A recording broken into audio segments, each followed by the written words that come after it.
తిరుమల లడ్డు వ్యవహారంలో సుప్రీంకోర్టు చాలా కీలకమైన వ్యాఖ్యలు చేసింది. ఏపీలో రాజ్యాంగబద్ధ పదవుల్లో ఉన్నవారు ప్రభుత్వ పెద్దలే దీని మీద లేనిపోని కామెంట్లు చేస్తూ ఉన్నారు. దీనివల్ల లా అండ్ ఆర్డర్ సమస్య ఏర్పడుతోంది.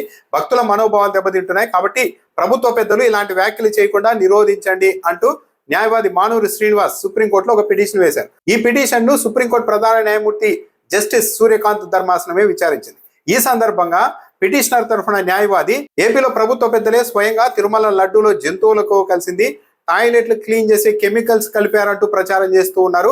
వీటన్నింటినీ నిరోధించాలి అని కోరారు. అయితే సుప్రీంకోర్టు ఈ సందర్భంగానే లడ్డూలో జంతువులకు కలిసింది, కెమికల్స్ కలిసాయని చెప్పడానికి మీరేమైనా నిపుణులా అని న్యాయవాదిని ప్రశ్నించింది. అయితే ఇక్కడ ప్రశ్నించింది న్యాయవాదిని అయినప్పటికీ కూడా ఈ మాట ప్రధానంగా పరోక్షంగా చంద్రబాబు నాయుడు గారికి, తెలుగుదేశం పార్టీకి అనుకూలమని పేరున్న మీడియా సంస్థలకు ఈ పదం అనేది చాలా ఎక్కువగా యాప్ట్ అవుతుంది. ఎందుకంటే చంద్రబాబు నాయుడు గారు ఈ మాటలు మాట్లాడారు, జంతువులకు కలిసిందని. చంద్రబాబు నాయుడు గారే బహిరంగ సభల్లో టాయిలెట్లు క్లీన్ చేసి కెమికల్స్ కూడా వాడారు నెయ్యిలో అని మాట్లాడారు. తెలుగుదేశం పార్టీకి సంబంధించిన మీడియా ఛానళ్లు దగ్గరుండి చూసినట్టుగా ప్రసారాలు చేశాయి.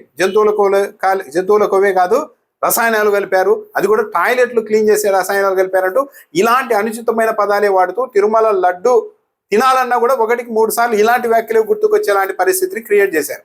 అలాంటి వ్యాఖ్యల్ని నిరోధించాలని న్యాయమూర్తి అడిగినప్పుడు ప్రధాన న్యాయమూర్తి జంతువులకు కలిసింది, టాయిలెట్ క్లీనర్లు కలిపారని చెప్పడానికి మీరేమైనా నిపుణులా అని ప్రశ్నించారు.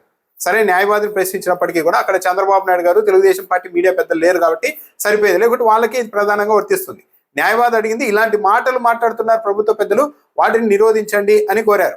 అయితే అలాంటి మాటలు మాట్లాడడానికి మీరేమైనా నిపుణులా, లడ్డూలో జంతువులకు కలిసింది, టాయిలెట్లు క్లీన్ చేసి కెమికల్స్ వాడారని చెప్పడానికి మీరేమైనా నిపుణులా అని ప్రశ్నించింది. ఈ మాట చంద్రబాబు నాయుడు గారికి, మీడియా సంస్థలకి ప్రధానంగా వర్తిస్తుంది. సో ఈ వ్యాఖ్యల తర్వాత అయినా చంద్రబాబు నాయుడు గారు ఇలాంటి మాటలు మానుకుంటారా?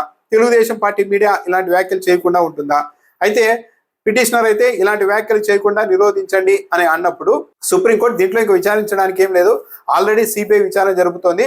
ఒకవేళ ఏమైనా ఆధారాలు ఉంటే స్వయంగా సిబిఐకి అప్పగించండి, దీని మీద మనం ఇంతకు మించి చేయాల్సింది ఏమీ లేదు అంటూ కూడా పిటిషన్ ని డిస్మిస్ చేసింది. కీలకమైన వ్యాఖ్య, ప్రధానమైన అంశం ఏంటి అంటే జంతువులకు కలిసింది, టాయిలెట్ క్లీన్ చేసి కెమికల్స్ ను వాడారు అని మాట్లాడిన వాళ్ళందరికీ సుప్రీంకోర్టు న్యాయవాదిని అన్నప్పటికీ కూడా మిగిలిన వాళ్ళందరికీ వర్తించే మాట ఏంటి అంటే మీరు నిపుణుల, ఏ రిపోర్ట్ ఆధారంగా జంతువులకు కలిసింది, టాయిలెట్ క్లీన్ చేసి కెమికల్స్ వాడారని ఏ విధంగా చెబుతున్నారు అన్న ప్రశ్న తెలుగుదేశం పార్టీ వాళ్ళందరికీ, తెలుగుదేశం పార్టీ మీడియాకు, ప్రభుత్వ పెద్దలకు వర్తిస్తుంది.